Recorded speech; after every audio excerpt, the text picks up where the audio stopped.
Բարի օր սիրելիներս։ Այսօր պատրաստում ենք իմ ամենասիրած թխվածքներից մեկը՝ դարչինով սինաբոններ։ Բաղադրիչներից մեզ պետք են տաք կաթ, չոր խմորիչ, շաքարավազ, ձու, հալեցված կարագ, ալյուր և մի պտղունց աղ։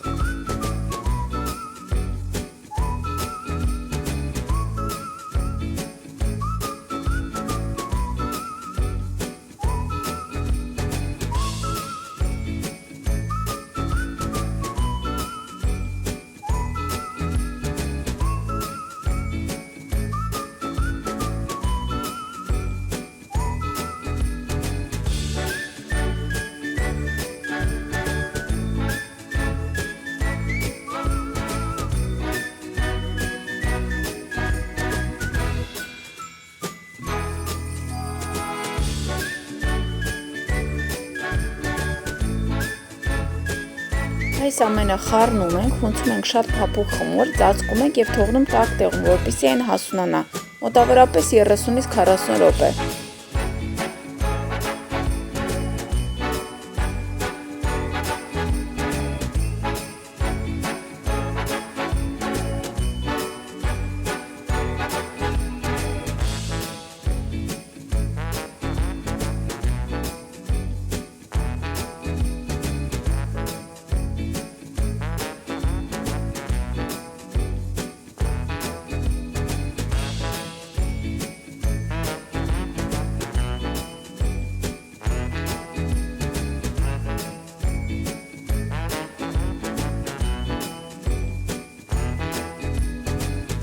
Մինչ մեր խմորը հասունանում է, անցնում ենք միջուկի պատրաստմանը։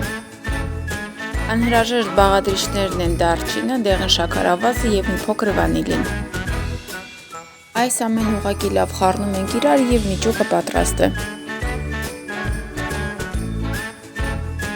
Սիրելիներս 40 րոպեն անցել է, այժմ հունցում ենք փափուկ խմոր, ալյուրը չենք չարաշահում։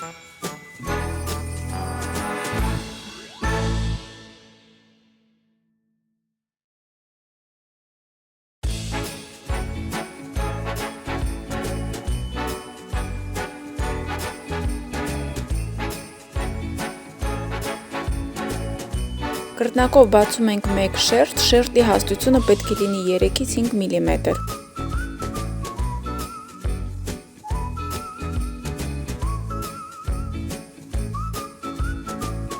Բացած շերտի վրա մանրակրկիտ քսում ենք մի փոքր փափկեցրած կարագ, պատրաստվելով միջուկը տարածելուն։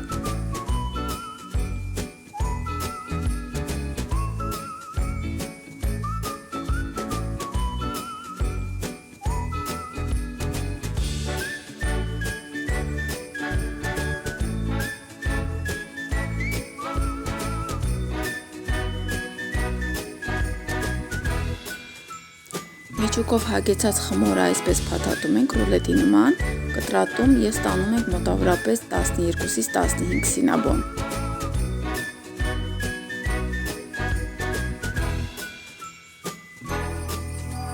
Կտրատած սինաբոնները տեղափոխում ենք թավայի մեջ, իրարից մի քիչ հեռու ենք տեղավորում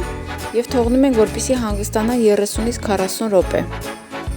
Այնուհետև թխում ենք 180 աստիճանի տակ 15-ից 20 րոպե։ Մինչ մեր սինաբոնները թխվում են, մենք պատրաստում ենք ջնարակը։ Հարկավոր են կրեմ պանիր, շաքարի փոշի, հալեցրած կարագ, վանիլին և մի քիչ կաթ։